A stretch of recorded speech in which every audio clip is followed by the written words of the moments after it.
नमस्कार, स्वागत है आप सभी का डीडी न्यूज़ में। आपके साथ मैं हूं संध्या शर्मा। आइए समाचार की शुरुआत करते हैं अब तक की हेडलाइंस के साथ। अमेरिका ने ईरान के 3 परमाणु ठिकानों पर किया हमला, गिराए शक्तिशाली बंकर बस्टर बम। ईरान के फोर्डो, नातांज और एस्फहान को B-2 बॉम्बर से ध्वस्त करने का किया दावा।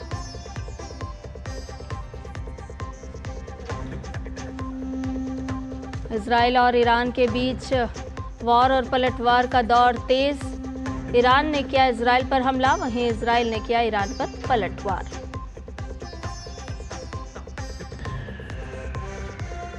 संयुक्त राष्ट्र ने जताई चिंता, इन हमलों को बताया अंतर्राष्ट्रीय कानून का उल्लंघन।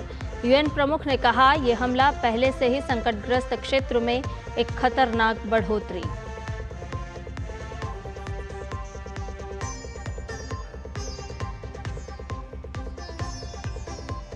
पहलगाम आतंकी हमला मामले में एनआईए को बड़ी सफलता, आतंकवादियों को शरण देने वाले 2 को किया गिरफ्तार।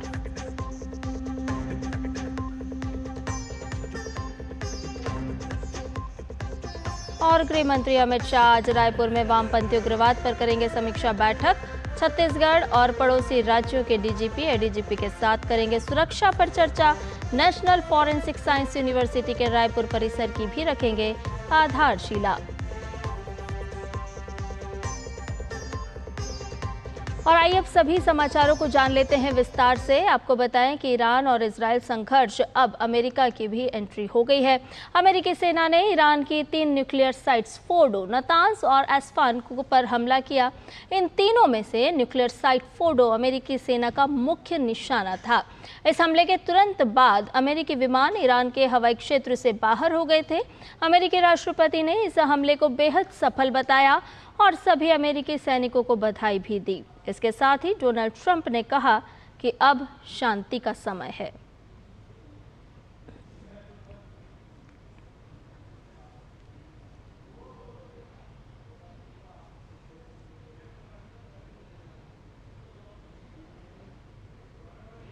अमेरिकी राष्ट्रपति डोनाल्ड ट्रंप ने इजराइल के प्रधानमंत्री बेंजामिन नेतन्याहू को धन्यवाद देते हुए बधाई भी दी।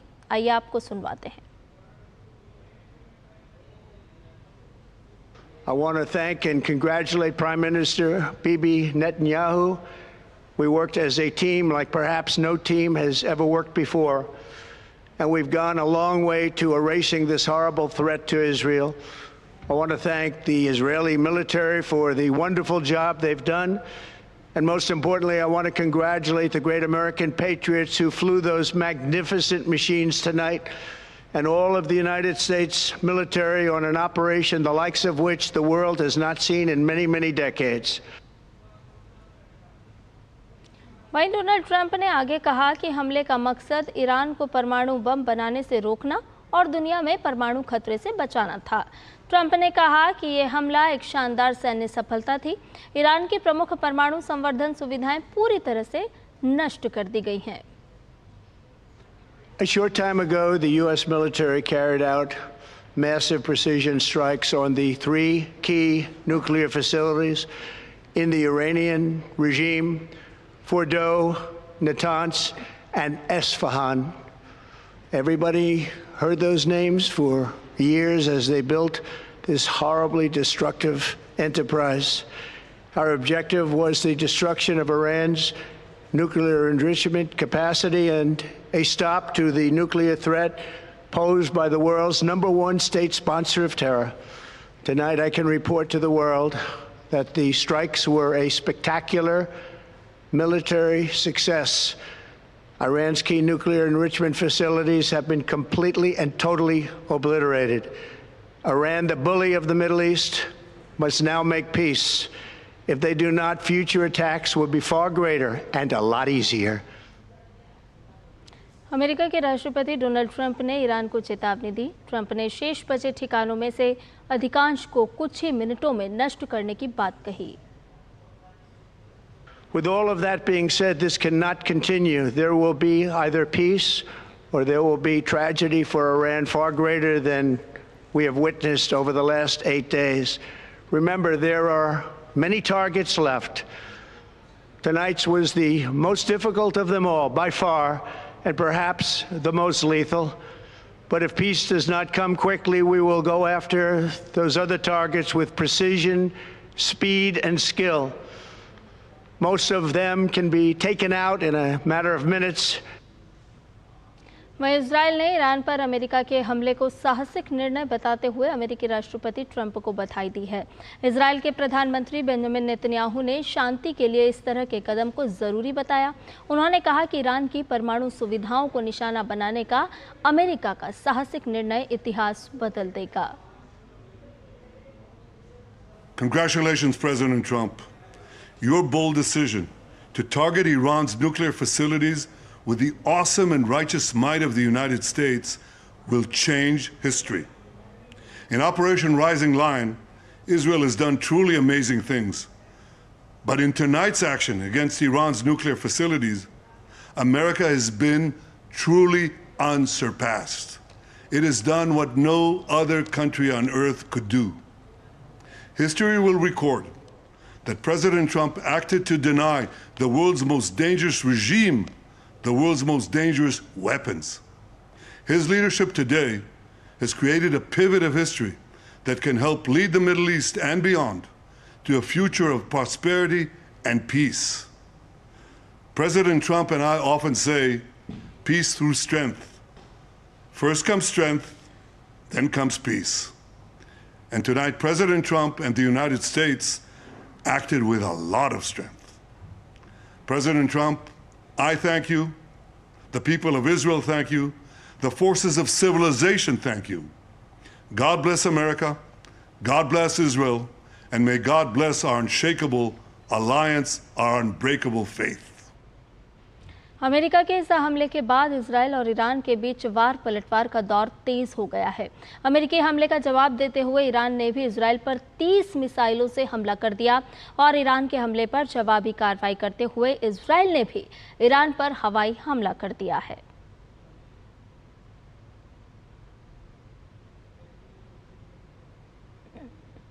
इसके साथ ही ईरान के विदेश मंत्री अब्बास अरागची ने अमेरिका के हमले को अंतर्राष्ट्रीय कानून उल्लंघन बताया है। अरागची ने सोशल मीडिया प्लेटफॉर्म पर लिखा है कि संयुक्त राष्ट्र सुरक्षा परिषद के स्थायी सदस्य संयुक्त राज्य अमेरिका ने ईरान के शांतिपूर्ण परमाणु प्रतिष्ठानों पर हमला करके संयुक्त राष्ट्र चार्टर, अंतर्राष्ट्रीय कानून और एनपीटी का गंभीर उल्लंघन किया है। आज सुबह की घटनाएं अपमानजनक हैं और इनके दीर्घकालिक परिणाम होंगे। संयुक्त राष्ट्र के प्रत्येक सदस्य को इस अत्यंत खतरनाक, अराजक और आपराधिक व्यवहार से चिंतित होना चाहिए। संयुक्त राष्ट्र चार्टर और इसके प्रावधानों के अनुसार आत्मरक्षा में वैध प्रतिक्रिया की अनुमति देते हुए ईरान अपनी संप्रभुता, हित और लोगों की रक्षा के लिए सभी विकल्प सुरक्षित रखता है।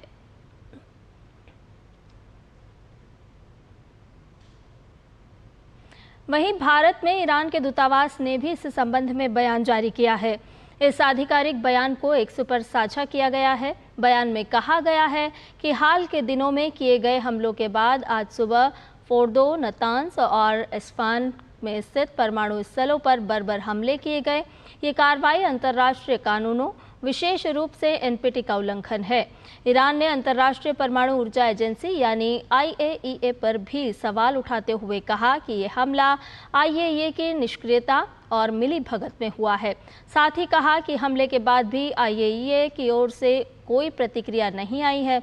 ईरान ने आरोप लगाया कि अमेरिकी राष्ट्रपति ने इन हमलों की जिम्मेदारी ली है, जबकि ये सभी स्थल IAEA की निगरानी में हैं और सेफगार्ड्स समझौते व एनपीटी के दायरे में आते हैं। ईरान ने इस पूरे घटनाक्रम को अंतर्राष्ट्रीय नियमों की अवहेलना बताया है और वैश्विक समुदाय की चुप्पी पर चिंता जाहिर की है। संयुक्त राष्ट्र महासचिव एंटोनियो गुटेरेस ने भी अमेरिकी हमले पर चिंता जताते हुए इसे शांति और सुरक्षा के लिए खतरा बताया है। गुटेरेस ने सोशल मीडिया प्लेटफॉर्म पर पोस्ट करते हुए लिखा कि मैं आज ईरान के खिलाफ संयुक्त राज्य अमेरिका द्वारा किए गए बल प्रयोग से बहुत चिंतित हूं। ये पहले से ही संकटग्रस्त क्षेत्र के लिए और भी खतरा बढ़ाने वाला है और अंतर्राष्ट्रीय शांति और सुरक्षा के लिए एक सीधा खतरा है। मैं सदस्य देशों से आह्वान करता हूं कि वो तनाव कम करें और संयुक्त राष्ट्र चार्टर और अंतर्राष्ट्रीय कानून के अन्य नियमों के तहत अपने दायित्वों को बनाए रखें। वहीं ईरान से छात्रों और नागरिकों को स्वदेश लाने का सिलसिला भी जारी है। इजराइल ईरान संघर्ष के बीच भारत को एक अहम कूटनीतिक सफलता मिली है। भारत ने तेहरान को राजी कर लिया है कि वो निकासी उड़ानों के लिए अपना हवाई क्षेत्र खोले। इसका नतीजा अब तक 6 विशेष उड़ानों के जरिए 1100 से ज्यादा भारतीय नागरिकों को सुरक्षित स्वदेश लाया जा चुका है। इसी कड़ी में माशद से महन एयरलाइंस की एयरबस 290 भारतीयों को लेकर दिल्ली पहुंची, जिनमें ज्यादातर छात्र थे जो संघर्ष के बीच फंस गए थे। डीडी न्यूज संवाददाता तापस भट्टाचार्य ने कुछ लौटे हुए नागरिकों से खास बातचीत की है। उन्होंने डर, उम्मीद और राहत की अपनी दास्तानें साझा की है। देखिए इस बातचीत को। मेरे साथ इस वक्त मौजूद है कुछ लोग जो आए हैं अभी ईरान से। सर, सबसे पहले तो आप लोग अपना एक्सपीरियंस, आपका नाम? जी, मेरा नाम उबैद महराज है और मैं कश्मीर से हूँ। कश्मीर से। कैसा लग रहा है यहाँ पे आके? अब हम अपने अच्छा लग रहा है क्योंकि ईरान सेफ नहीं है अभी इस कंडीशन में, क्योंकि कल जहाँ मशहद में स्टे कर रहे थे, इवन के कल शाम वहाँ पर भी अटैक हुआ था, कल शाम इवनिंग में। तो बहुत पैनिक्स थी हमारे साथ, जो लड़कियाँ थी खासकर वो ज़्यादा सेंसिटिव होती है, तो कुछ मतलब बहुत घबराई हुई थी। तो लेकिन फिर भी बहुत अच्छा फील हो रहा है। जब हम अड़क में थे अपनी यूनिवर्सिटी में, वहाँ तो अटैक नहीं हुए थे एक भी, लेकिन जब हमें कुम लेके जाया गया और फिर वहाँ से हमें मशहद लेके जाया गया तो मशहद में अटैक हुए, तो फिर हमें डर काफ़ी ज़्यादा लगने लगा कि बहुत ज़्यादा अटैक हो रहे हैं ये वो। ठीक है, लगभग 20 मिसाइलें हमने देखी अपनी आंखों से कि 20 में अटैक जो है इंटरसेप्ट हुए हैं। उस टाइम में बहुत सारी लड़कियाँ घबरा गई, उसमें बहुत सारी लड़कियाँ बेहोश तक हो गई। क्या प्रॉब्लम हो रही थी वहाँ पे? प्रॉब्लम तो नहीं, बस थोड़ा वरीड थे, डर लग रहा था बस थोड़ा। वहाँ पे एम्बेसी ने किस तरीके से मदद? बहुत हेल्प करी एम्बेसी ने हम लोग की, और समझो उसी के थ्रू हम लोग आए हैं। संपर्क किया एम्बेसी को कॉल करके, उन्होंने तुरंत हम लोगों का नंबर नोट किया और फिर रात में वो हमारे लोगों के होटल हम लोगों ने बताया, तो जैसे हम लोगों ने संपर्क किया उन्होंने कहा कि आप तेहरान छोड़ दीजिए। हम लोग तेहरान छोड़ के से कुम गए, मगर वहाँ भी फायरिंग और सब कुछ देखने को मिल रहा था। मगर एम्बेसी वालों ने तुरंत होटल से रात में ही संपर्क करके लिस्ट बना के दूसरे दिन सुबह 4 बसों से चेंज कर करके हमको मशहद पहुँचाया। धन्यवाद हमारे दूतावास का, ईरान के वहाँ के एम्बेसडर और एम्बेसी, उन्होंने जितना अच्छा इंतजाम किया, हम लोगों को अच्छे से होटल में रखा। उसके बाद जब जगह मिली तो हम लोगों को भेज दिया। और हमारे कारवां के 96 लोग हैं, हमारे सालार साहब, आप इनसे बात कर लीजिए, लेके गए थे कारवां। हम इंडिया के गवर्नमेंट का बहुत बहुत तहे दिल से शुक्रिया अदा करते हैं कि हम लोग जितने दिन भी वहाँ पे थे बहुत आराम और सुकून से थे, तो किसी तरह की कोई दिक्कत नहीं, कोई परेशानी नहीं। बहुत आराम से एम्बेसी के लोगों ने हम लोग की खिदमत की। जहाँ भी हम लोग अलग अलग थे सबको एक जगह किया उन्होंने, और वहाँ पे होटल में इंतजाम किया, हर तरीके की फैसिलिटी दी। आप थोड़ा बताइए अपने बारे में। बिलास को तो हम फुलझड़ी समझ रहे थे, वहाँ हम इंडिया के हैं, इसलिए हमें डर लगा नहीं। इंडिया के हैं इसलिए डर नहीं लगा। झंडा लेके आ गए हैं, बिल्कुल बहुत ही अच्छा रहा, बहुत सपोर्टिंग रहा। ईरान ने बहुत सपोर्ट किया, इंडिया एम्बेसी ने बहुत सपोर्ट किया, कहीं कोई तकलीफ नहीं हुई। आप बताइए आपका क्या एक्सपीरियंस रहा? बहुत समय बहुत क्रिटिकल सिचुएशन में थे हम लोग, डरे हुए सहमे हुए भी थे, लेकिन हमें भारत सरकार से पूरी उम्मीद थी, वहाँ के एम्बेसी का हमको पूरा सहयोग मिला और हमारे को सारी सुविधाएं वहाँ से मुहैया कराई गई और भारत सरकार के द्वारा हमें पूरा सपोर्ट मिला और हम सब कुछ हमारे देश में वापस आ गए हैं। थोड़ा सा बताइए आप अपना एक्सपीरियंस। कल ही हमला हो रहा था, 2 घंटे से हमला हो रहा था लगातार मशहद पे, तो हम लोग गवर्नमेंट ने तुरंत हम लोग को भेजा। 20 लोग आए हम लोग के कारवाने से। ईरान में वहां से ओपन किया गया था उनका एयर स्पेस और इन लोगों को वहां से लेके आया गया है। बहुत अहम है इस वक्त ये जो ऑपरेशन सिंधु चलाया जा रहा है भारत के द्वारा, जिससे हजारों की संख्या में लोगों को वहां से निकाला जा रहा है। कैंपस प्रवीण के साथ मैं तापस भट्टाचार्य, दूरदर्शन समाचार, दिल्ली। ऑपरेशन सिंधु के तहत ईरान से भारतीयों के साथ साथ श्रीलंकाई नागरिकों को भी सुरक्षित निकाले जाने को लेकर श्रीलंका ने भारत के प्रति आभार जताया है। श्रीलंकाई विदेश मंत्रालय ने अपने आधिकारिक एक्स प्लेटफॉर्म पर लिखा है कि ईरान से भारतीय नागरिकों के साथ साथ श्रीलंकाई नागरिकों को सुरक्षित निकालने में समय पर सहायता प्रदान करने के लिए श्रीलंका भारत सरकार का हार्दिक आभार व्यक्त करता है। ये एकजुटता का कार्य भारत और श्रीलंका के बीच मजबूत और स्थायी साझेदारी का प्रतीक है, जिसकी श्रीलंका की जनता हृदय से सराहना करती है। समाचार में फिलहाल रुकने एक छोटे से ब्रेक के लिए जल्द हाजिर होंगे।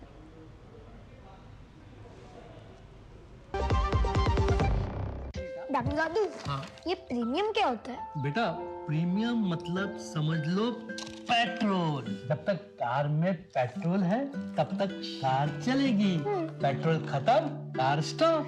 पर पापा, इस बार पेट्रोल खत्म होने पर भी कार चलती रहेगी। वो कैसे? LIC के जीवन लाभ में प्रीमियम पेमेंट हो जाए स्टॉप, पर पॉलिसी के फायदे चलते रहते हैं। मतलब अब लाइफ की गाड़ी चलेगी नॉन स्टॉप। LIC हर पल आपके साथ। जो लक्ष्य चुना था समझ आने लगा है। GLA यूनिवर्सिटी, उच्च लक्ष्य की निश्चित प्राप्ति।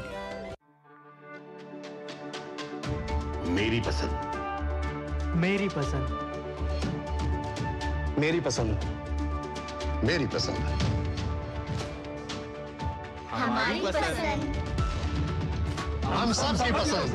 मजबूत देश का मजबूत सरिया हो गया स्टील। ब्रेक के बाद समाचार में आपका एक बार फिर से स्वागत है। खबरों में बढ़ते हैं आगे। केंद्रीय गृह मंत्री अमित शाह आज से 2 दिवसीय छत्तीसगढ़ दौरे पर रहेंगे। इस दौरान अमित शाह रायपुर में नेशनल फॉरेंसिक साइंस यूनिवर्सिटी की आधारशिला रखेंगे।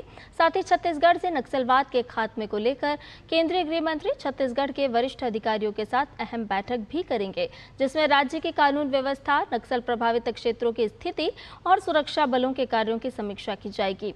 इस दौरान छत्तीसगढ़ द्वारा चलाए जा रहे नक्सल विरोधी अभियान में पड़ोसी राज्यों को भी अलर्ट मोड पर रहने और अपने राज्यों के इलाकों में सैन्य गति बढ़ाने के निर्देश दिए जाएंगे।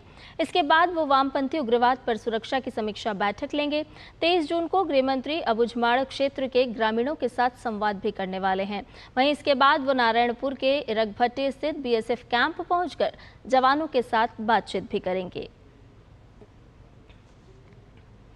केंद्र और छत्तीसगढ़ सरकार नक्सलवाद को जड़ से मिटाने के लिए निरंतर कड़े कदम उठा रही है और इसी कड़ी में छत्तीसगढ़ राज्य के बीजापुर जिले में नेशनल पार्क क्षेत्र में जून के पहले पखवाड़े के दौरान सुरक्षा बलों द्वारा चलाए गए माओवादी विरोधी अभियानों में माओवादी कैडर और सुरक्षा बलों के साथ मुठभेड़ में 7 माओवादियों के शव बरामद किए गए। बरामद शवों में 2 शीर्ष माओवादी नेताओं गौतम उर्फ सुधाकर भाकपा की केंद्रीय समिति का सदस्य एवं भास्कर राव भाकपा स्टेट कमेटी के सदस्य शामिल हैं।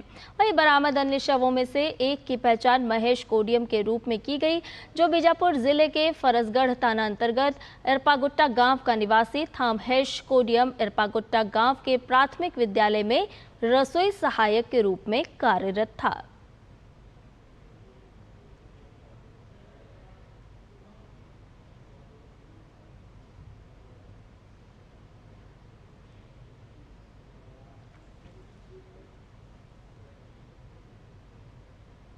वहीं पहलगाम आतंकवादी हमला मामले में NIA को बड़ी सफलता मिली है। NIA ने पाक आतंकवादियों को पनाह देने के आरोप में 2 लोगों को गिरफ्तार किया है, जिनमें पहलगाम के बटकोट निवासी परवेज अहमद जोथर और पहलगाम के हिल पार्क निवासी बशीर अहमद जोथर शामिल हैं।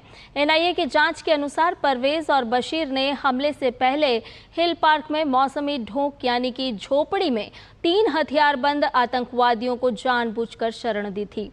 दोनों ने आतंकवादियों को भोजन, आश्रय और रसद सहायता प्रदान की थी। इन दोनों ने हमले में शामिल 3 सशस्त्र आतंकवादियों की पहचान का भी खुलासा किया है और ये भी पुष्टि की है कि वो प्रतिबंधित आतंकवादी संगठन लश्कर-ए-तैयबा LT से जुड़े पाकिस्तानी नागरिक थे। और अब बात करते हैं मोदी सरकार के 11 साल पूरे होने पर सरकार की उपलब्धियों से जुड़ी हुई खबरों की।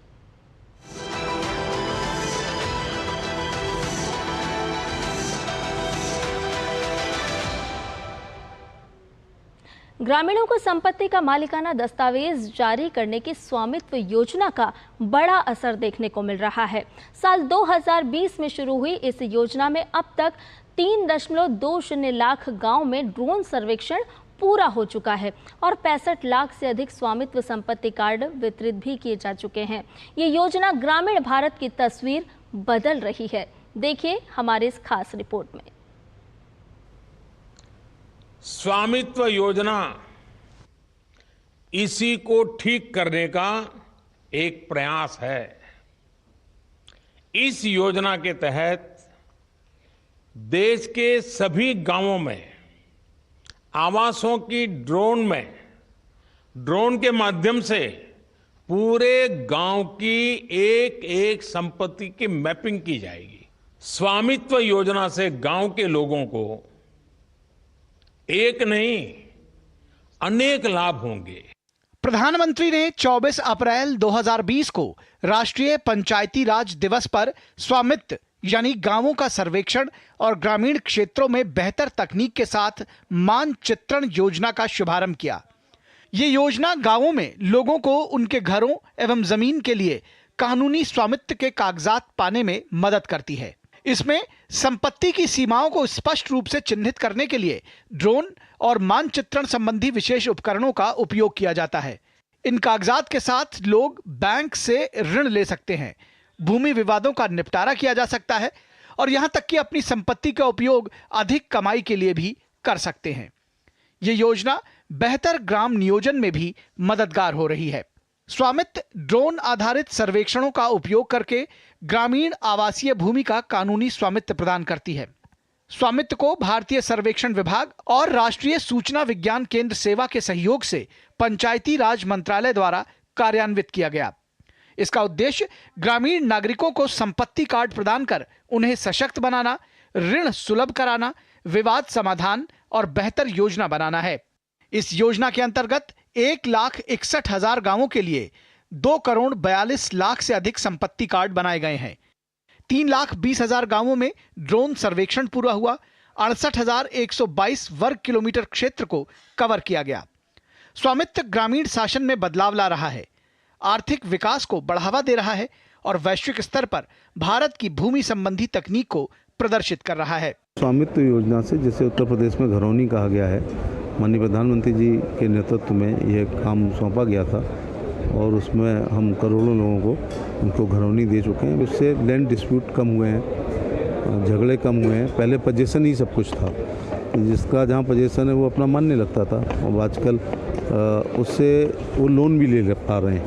नहीं तो पहले मकान तो होता था लेकिन मकान के कोई कागज नहीं होते थे, जमीन का परिमाप नहीं होता था। अगर स्वामित्व योजना के तहत प्रमुख उपलब्धियों की बात करें तो 18 जून 2025 को 10 राज्यों छत्तीसगढ़, गुजरात, हिमाचल प्रदेश, मध्य प्रदेश, महाराष्ट्र, मिजोरम, ओडिशा, पंजाब, राजस्थान, उत्तर प्रदेश और 2 केंद्र शासित प्रदेशों जम्मू एवं कश्मीर और लद्दाख के 50,000 से अधिक गांवों में 65 लाख स्वामित्व संपत्ति कार्ड वितरित किए गए।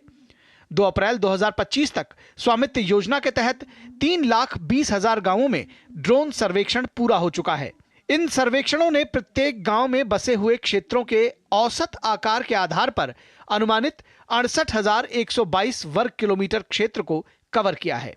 आज तक मेरे पास मेरी जमीन का कोई स्वामित्व न था, लेकिन आज मुझे उनके माध्यम से मुझे स्वामित्व प्राप्त हुआ है। आज तक हमारे पास हमारी जमीन का कोई प्रूफ नहीं था और जिस तरह से आज हमें स्वामित्व प्रमाण पत्र मिल रहा है, इसलिए हम प्रधानमंत्री जी शुक्रगुजार करते हैं। स्वामित्व योजना ग्रामीण भारत में पुरानी चुनौतियों को विकास एवं सशक्तिकरण के नए अवसरों में बदल रही है। ये योजना विवादों को सुलझाने और बाधाओं को तोड़ने के लिए प्रौद्योगिकी का उपयोग तो कर ही रही है, साथ ही साथ लोगों को आर्थिक प्रगति के लिए अपनी भूमि का उपयोग करने में मदद करती है। गांव में इस योजना के माध्यम से ग्रामीणों की संपत्ति का दस्तावेजीकरण तो किया ही जा रहा है, इसके माध्यम से ग्रामीणों के संपत्ति के संबंधित वर्षों पुराने विवाद भी सुलझाए जा रहे हैं। इस योजना के माध्यम से एक और जहां ग्रामीण अब अपनी संपत्ति का उपयोग दूसरे आर्थिक साधनों के रूप में कर सकते हैं, वहीं अब सामाजिक विवाद जो है वो भी लगातार खत्म हो रहे हैं। यह योजना ग्रामीण भारत की मजबूती के लिए एक बड़ा कदम साबित हो रही है। कैमरामैन कुमार दत्ता के साथ अजीत द्विवेदी, डीडी न्यूज, दिल्ली। वहीं सुकन्या समृद्धि योजना भारत भर में लाखों बालिकाओं के लिए आशा और सशक्तिकरण की किरण है। ये योजना बालिकाओं के सपनों और आकांक्षाओं को पोषित करने के लिए सरकार की अटूट प्रतिबद्धता को दर्शाती है। प्रधानमंत्री नरेंद्र मोदी द्वारा बेटी बचाओ बेटी पढ़ाओ अभियान के एक हिस्से के रूप में 22 जनवरी 2015 को ये दूरदर्शी योजना शुरू की गई थी। इसका उद्देश्य वित्तीय सुरक्षा और सामाजिक सशक्तिकरण के ताने बाने को एक साथ बुनना है। तो आप देखिए हमारे इस खास रिपोर्ट को और मुझे दीजिए अनुमति। नमस्कार। कन्याओं की वित्तीय सुरक्षा और सामाजिक सशक्तिकरण के ताने बाने को एक साथ बुनने के मकसद से प्रधानमंत्री नरेंद्र मोदी ने बेटी बचाओ बेटी पढ़ाओ अभियान के एक हिस्से के रूप में 22 जनवरी 2015 को सुकन्या समृद्धि योजना की शुरुआत की। नवंबर 2024 तक 4.1 करोड़ से अधिक सुकन्या समृद्धि खाते खोले जा चुके हैं। यह भारत में प्रत्येक बालिका के लिए एक सम्मान और आशाजनक भविष्य के निर्माण की दिशा में एक क्रांति है। अभिभावक किसी नामित वाणिज्यिक बैंक या डाकघर में बालिका के जन्म के तुरंत बाद से लेकर उसके 10 वर्ष की आयु होने तक सुकन्या समृद्धि खाता खोल सकते हैं। खाते को भारत में कहीं भी स्थानांतरित किया जा सकता है। खाता खोलने के लिए कुछ दस्तावेजों जैसे सुकन्या समृद्धि खाता खोलने का फॉर्म, बालिका का जन्म प्रमाण पत्र, पहचान प्रमाण, निवास प्रमाण की आवश्यकता होती है। सरकार की तरफ से जो सुकन्या समृद्धि योजना है वो बहुत अच्छी एक योजना है। इसमें मैंने अपनी बेटी का भी खाता खुलवा रखा है और मैं इसमें भी लगभग कभी 1.5 से 2,000 के आसपास पैसे जमा करती रहती हूँ और इसका हमें बहुत फ़ायदा हो रहा है। जब अपनी लड़की जब बड़ी हो जाएगी, जब उसकी शादी करने में टाइम हो जाएगा, तब वो पैसा अपने को खूब ही उपयोगी बनने वाला है। इसके लिए मैं मेरे बचत के अनुसार ही वो पैसा भरता हूँ। हर महीने पोस्ट ऑफिस में 1 से 5 तारीख के बीच में 1,000-1,500 रुपया भर देता हूँ। न्यूनतम 250 रुपए की प्रारंभिक जमा राशि से इसकी शुरुआत हो सकती है। कुल वार्षिक जमा सीमा 1.5 लाख रुपए तक सीमित है। खाता खोलने की तारीख से 15 साल तक की अवधि के लिए धनराशि जमा की जा सकती है। अभिभावक बालिका के 18 वर्ष की आयु तक खाते का प्रबंधन कर सकते हैं। 18 वर्ष की आयु प्राप्त करने के बाद खाता धारक स्वयं आवश्यक दस्तावेज जमा करके स्वयं खाते का नियंत्रण ले सकती हैं। बच्ची हमारी 12वीं कक्षा में आएगी तब सरकार हमको उसका 50% रकम देगी और दूसरी परिपक्वता 21 वर्ष की होगी जब मेरी बच्ची, तब परिपक्व रकम हमको मिलेगी। बेटियों के भविष्य के लिए ये योजना बहुत अच्छी है, इसलिए प्रधानमंत्री मोदी साहब का मैं बहुत बड़ा आभारी हूँ। खाता धारक के खाता खोलने की तिथि से 21 वर्ष पूरे होने पर खाता परिपक्व हो जाता है। हालांकि कुछ विशेष परिस्थितियों में समय से पहले खाता बंद करने की अनुमति है। सुकन्या समृद्धि योजना में निवेश करने पर आयकर अधिनियम की धारा 80C के तहत टैक्स में छूट मिलती है। जैसे जैसे राष्ट्र लैंगिक समानता और समावेशन की दिशा में अपनी यात्रा जारी रखता है, सुकन्या समृद्धि योजना यह सुनिश्चित करती है कि हर लड़की को एक समर्थक और सशक्त वातावरण में सपने देखने, हासिल करने और आगे बढ़ने का अवसर मिले।